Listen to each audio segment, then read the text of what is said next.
So, hello guys, another day, another video. So, paano kung ang gusto nating mangyari is yung in-stretch natin is didikit natin dito sa isang beam natin. So, madali lang yan. Punta tayo sa geometry. Sa geometry, pipindutin mo si add beams, perpendicular intersection. Pindutin mo yung node na gusto mo na para makadikit dito sa may isang beam natin. Sa may beam na rin. So, wait lang. Mali ako guys. So, papakita ko lang sa inyo ulit. Ulitin ko. Control C lang muna ako. So, airing dalawa na rin. Tapos pagdudugtungin ko, add beam, perpendicular intersection. Pindutin mo si node na rin.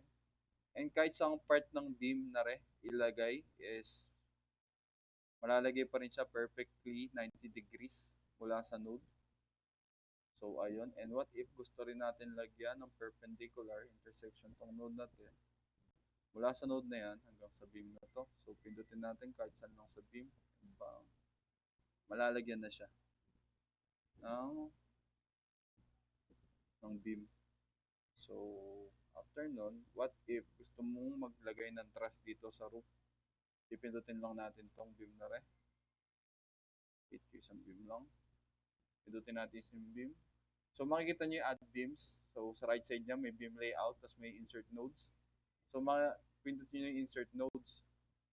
So, si beam 25, gagawin natin kung gusto natin ng 5 hati, is si n mo is equals to 4. So, pag ang ginawa mo kasi dyan, pag equals to 4 to, is ganun karaming nodes ang ilalagay niya. So, pag nilagay mo ang add endpoints, ilalagay na niya ng kusa yung mga nodes. Hatiin na niya sa 5, 3, 4, 5. Hatiin niya sa 5 yung ano natin, yung mga nodes saka yung beam natin. So, pindutin natin okay. Kapag kapindot natin ng okay, gawin natin truss, lagay tayo perpendicular, bawat isa.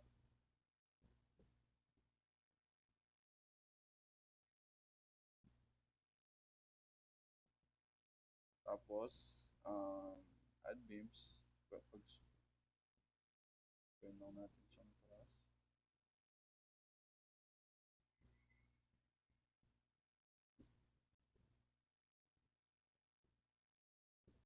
So, ayan, kung makikita nyo. Truss na talaga siya. And kung gusto nyo siyang i-mirror is, kung makikita nyo to, si translational repeat, kasi ere si mirror. Ang una nyo gagawin is, kailangan nyo lang unang click yung beam na gusto nyo i-mirror. I mean, yung truss na gusto nyo i-mirror. Tapos, pindutin nyo si mirror. Makikita nyo rin si plane position. Makikita nyo sa lower left, sa ilalim ng plane, is parang merong mouse doon, pindutin nyo. So, ngayon, magdidilaw yung cursor nyo, which is dikita pa rin sa akin. Pipindutin nyo yung node na nasa taas.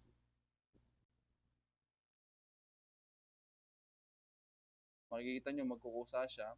Then, may equals to 2. Sa generate mo, makikita nyo kung move or copy. Siyempre, gusto natin i-copy. So, ang next na gagawin natin is okay na. Ay, di natin pala na yung steps. So, ayan, nagkusa na. Makikita natin na duplicate na yung beam natin. So, what if naman, gawin natin view. 3D ulit. What if gusto mong maglagay dito ng curve sa part na to hanggang dito? Ang gagawin lang natin dyan is pwede kasi rito curve beam. So, mapapatagal lang tayo dyan. Ang gagawin lang natin is, di ba may translational repeat tayo? Parang ganun lang din, sa baba nun, makikita natin, circular repeat. Circular repeat, pindutin lang natin yung beam na gusto natin gayahin, yung dalawang beam. And then, pindutin natin circular repeat. So, kay y-axis, negative 180 degrees. So, ba't siya negative 180? Di kasi gumagana rito yung clockwise saka counterclockwise. So, right thumb rule tayo. Kung nasan si y-axis mo, right thumb rule lang tayo kahit saang axis. So, negative 180 degrees, makikita natin. Sabihin natin gusto natin 8 and makikita natin ulit sa true. 3D circular through sa ilalim ng parang may cursor ulit na mababago. So makikita nyo, pag tinanggal nyo doon, magiging dalawa ulit cursor nyo. O pindutin nyo lang yung nodes na mga coordinates para sa may paggagayahan. And then link steps, open base.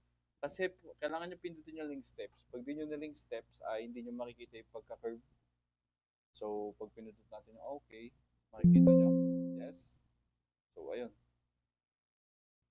Nakikita nyo curve. So ayan, yung video natin for today is for that video only. And thank you guys for listening again to my video.